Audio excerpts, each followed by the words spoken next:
Всем привет! С вами снова Капитан Пряник. Это вторая часть по самодельной подлодке, и тут не будет таких шедевральных кинематографичных кадров из болота, как в прошлом ролике. Но зато я расскажу, с чего начинал и как такую подлодку вообще собрать. Приступим.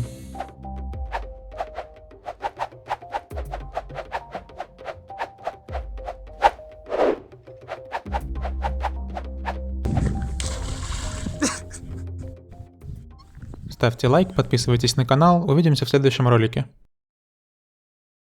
В первой части я упоминал, что раньше не занимался электроникой, и по специальности я вообще художник компьютерной графики. Я давно хотел поковырять всякие ардуины, но все руки не доходили. Считал, что мой мозг не способен осилить такие нанотехнологии. Но однажды я смог открыть браузер, нашел там YouTube и понеслось. А вот почему я начал именно с подводных лодок, я расскажу, когда наберем побольше подписчиков. Так вот, когда начинал, не знал даже, как работают конденсаторы, и чем переменный ток отличается от постоянного.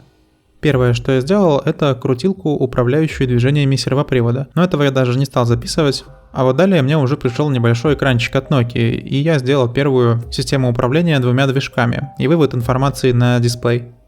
С выводом на дисплей никаких проблем вообще не было. Качаем библиотеку, смотрим пример и все. Ну, на крайний случай там в Google идем. После баловства с экранчиком пришло время браться за подлодку. В конце я кратко расскажу итоговый состав подлодки и стоимость ее компонентов. А сейчас посмотрим, как я ее собирал и с какими проблемами столкнулся.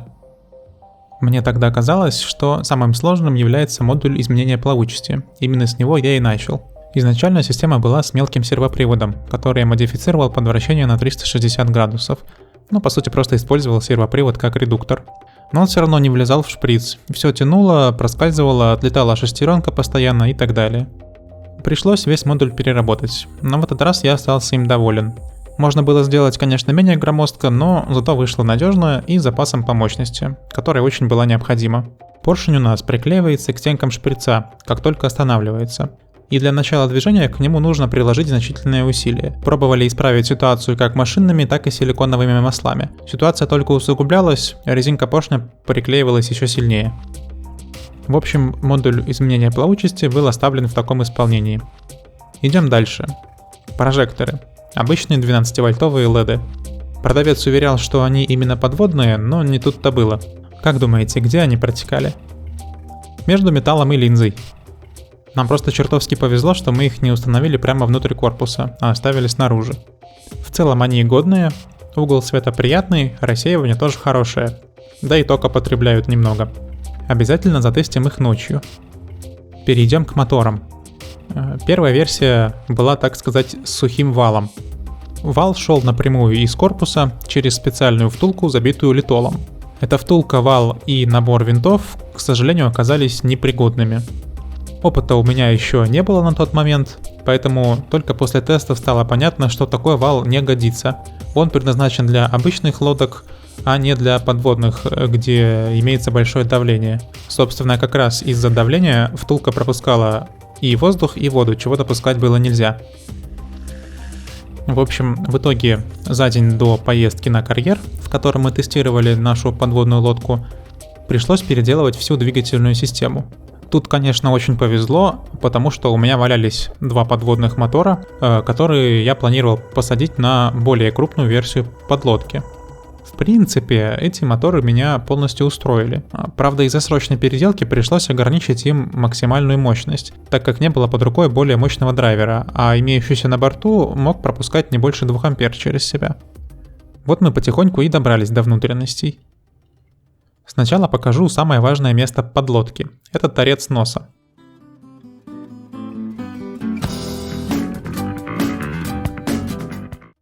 У нас там и отверстие шприца, и герметичный разъем, и тумблер. Вот так выглядит схема всех соединений внутри корпуса. И даже не говорите мне, что это не схема. Я художник, я так вижу. Над тумблером мы, кстати, долго ломали голову, но в итоге вышло достаточно интересно. В одном положении он включает мозги подлодки, а в другом выключает, но разрешает зарядку. Соответственно, герметичный разъем имеет 3 функции.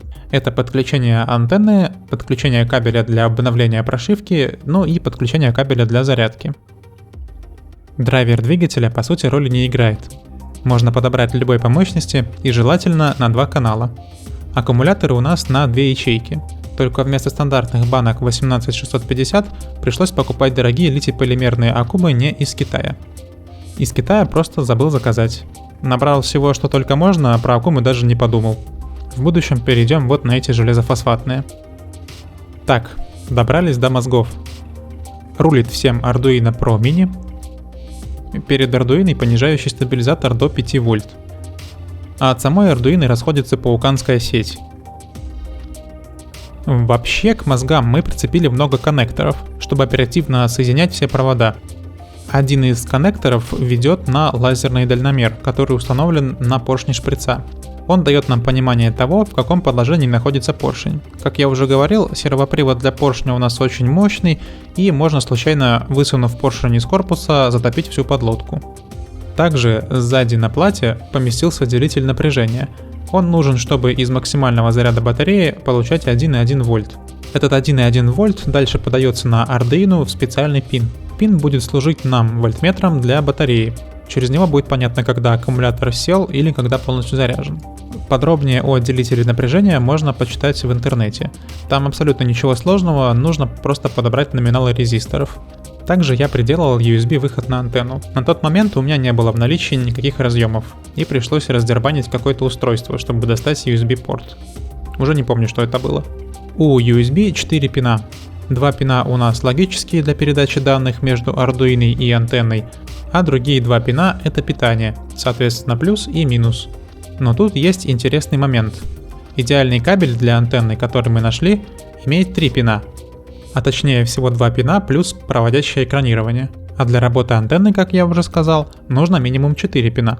Именно поэтому антенну мы запитываем отдельным аккумулятором. Но чтобы антенна нормально работала вместе с Arduino, им нужен общий минусовой провод, то есть общая земля. В итоге у нас 2 жилы кабеля используются для передачи сигнала, а экранирование как общий минусовой провод. И остается выход на драйвер двигателей и горсть конденсаторов. Конденсаторы оказались необходимы. Без них Arduino будет часто вырубаться, поскольку моторы в системе дают сильные помехи.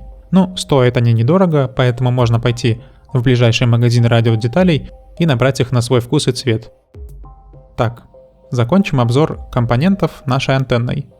В качестве антенны у нас обычная плата ESP8266. Это аналог Arduino, но на другом чипе и чуть сообразительней.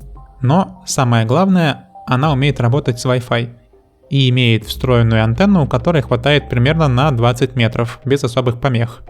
А на некоторых моделях вообще имеется возможность установки внешней антенны. Собственно, управление ведется через приложение Remote XY.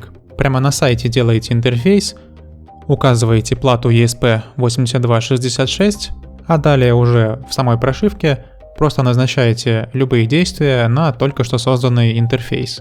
Причем прошиваем мы только Arduino. Прошивать саму ESP8266 не нужно. Это все чертовски удобно и просто. Remote XY не единственный сервис такого рода, так что можете выбирать, какой вам понравится. Хорошо, с начинкой мы закончили.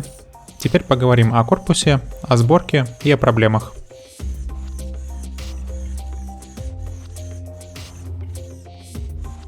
По сути, из чего будет сделан корпус, не имеет никакого значения. Главное, учтите, что корпус должен держать давление хотя бы в 1 атмосферу, как снаружи, так и изнутри. Предположим, что это макет нашей подлодки. Даю команду на погружение, шприц набирает воду, и тут происходит самое страшное. Он начинает сжимать воздух внутри. Этого мы немного не учли. Точнее учли, но не ожидали, что воздух на самом деле не так-то просто сжать.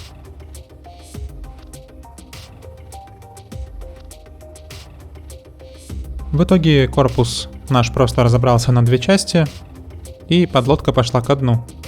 А все из-за того, что корпус заклеивали без учета сильного давления изнутри. Рассчитывали на то, что давление воды придавит нам пробки, но нет. Поэтому, когда будете собирать корпус, надежнее всего оставить всего одно соединение, которое будет разбираться. Еще пара моментов о корпусе. Никакие моменты и прочие клеи не дадут гарантии герметичности. Тем более термоклей. Резиновые прокладки в комплекте с сантехническими трубами тоже ненадежные. В итоге самый хороший вариант – это герметик плюс термоклей. Также важно не забывать о правилах приклеивания. Обязательно нужно обезжирить и немного пошкурить склеиваемые поверхности. И еще немного советов перед сборкой. При конструировании нужно утяжелить низ подлодки, чтобы она сама автоматом переворачивалась своим дном в сторону мирового дна.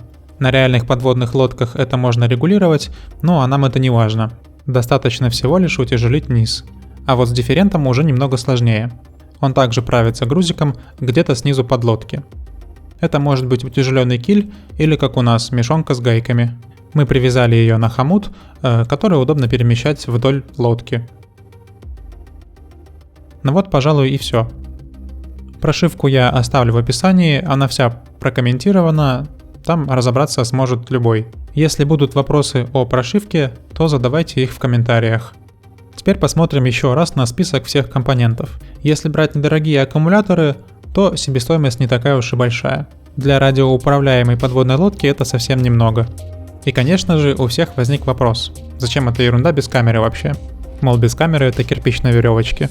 Ну да, я не спорю, но как я уже говорил, я только начал познавать вот это вот все с проводами и конденсаторами. В общем, в данной подлодке камера устанавливается на винт, содранный из какого-то штатива. Естественно, я не вижу в реальном времени то, что снимаю, но уже одна из следующих подлодок будет безусловно со встроенной камерой. Просто с первого раза я такие технологии не осилил. И чем быстрее соберем больше подписчиков, тем быстрее я осилю такие технологии. А чем активнее вы комментируете и лайкаете, тем чаще YouTube показывает наш канал другим пользователям. Всем спасибо за просмотр, надеюсь, что это было познавательно и что я кого-то подтолкнул на создание своей подлодки.